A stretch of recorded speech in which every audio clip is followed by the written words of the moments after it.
Olá, queridos alunos do segundo médio, tudo bem com vocês? Tudo joinha aí?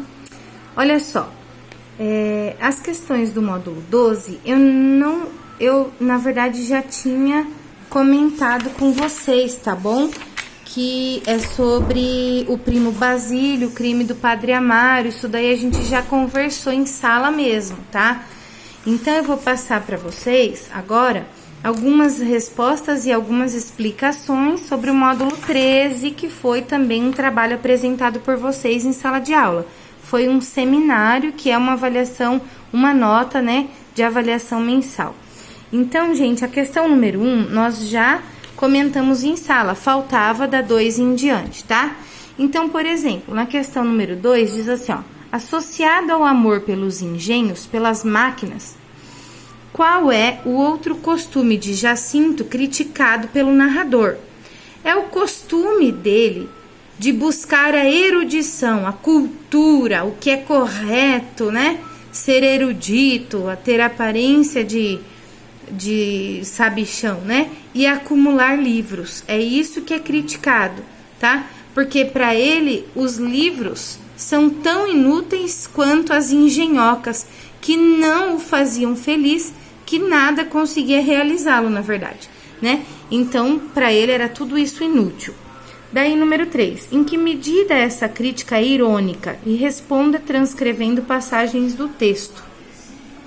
Bom, gente, daí na descrição do Eça de Queiroz, no texto que a gente leu, tá? A gente conclui, assim, pelas observações que ele faz, que os livros, eles não servem para nada.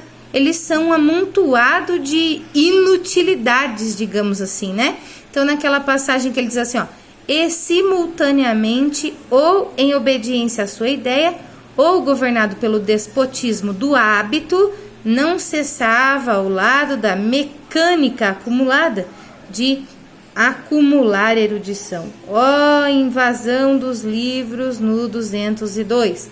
Quer dizer, não servia para nada, era só acúmulo, tá? De livros, de erudição.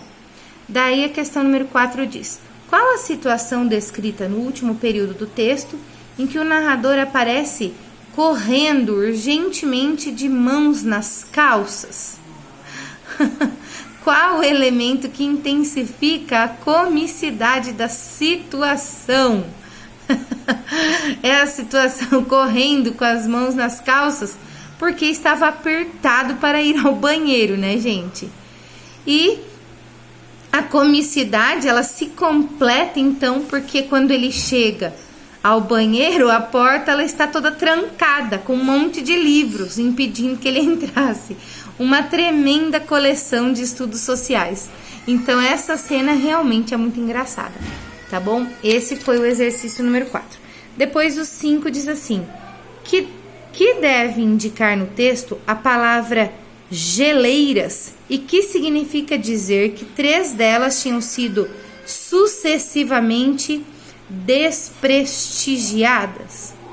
Gente, as geleiras se referem às geladeiras, não geleiras, né? A gente não fala geleiras, mas sim com relação às geladeiras antigas, primitivas, tá? Que funcionavam mal. Daí que 3 geleiras tivessem sido abandonadas, desprestigiadas, uma depois da outra, pois não tinham sido úteis para nada. Então, quer dizer, 3 geladeiras inúteis, velhas, que não serviam para nada, só abarrotando coisas, tá? Coisas que não vão resolver em nada, não vão adiantar nada a vida, tá? 6. Hipálage é uma figura de linguagem que consiste no deslocamento de um adjetivo do termo próprio para outro que esteja próximo. A hipálage em fumar antes do almoço um pensativo cigarro. Explique essa construção e a função expressiva de tal recurso no contexto. Gente, cigarro não pensa. Não é verdade? Cigarro não pensa. Então, que construção é esse? Um pensativo cigarro.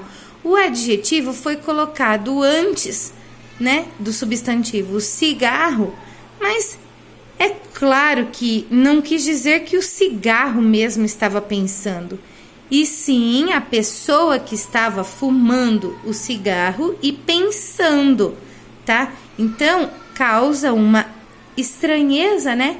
E chama a atenção, tá? Porque, claro, é um texto literário.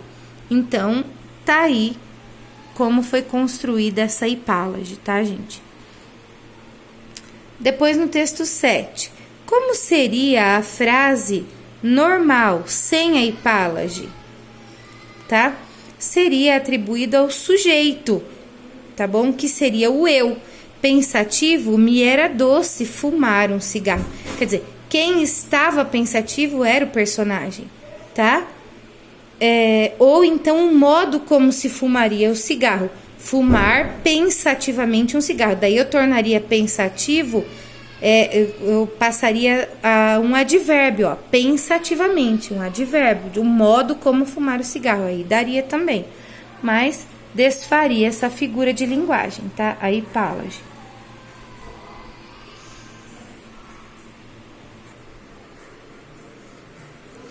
Depois, gente, no texto para o teste 8, vocês devem ter lido, e o exercício pergunta, na frase, todos intelectualmente são carneiros. O quê? Gente, uma comparação abreviada, que seria o quê? Uma metáfora, B de bolitos. E 9, sobre a obra de Eça de Queiroz, relacione.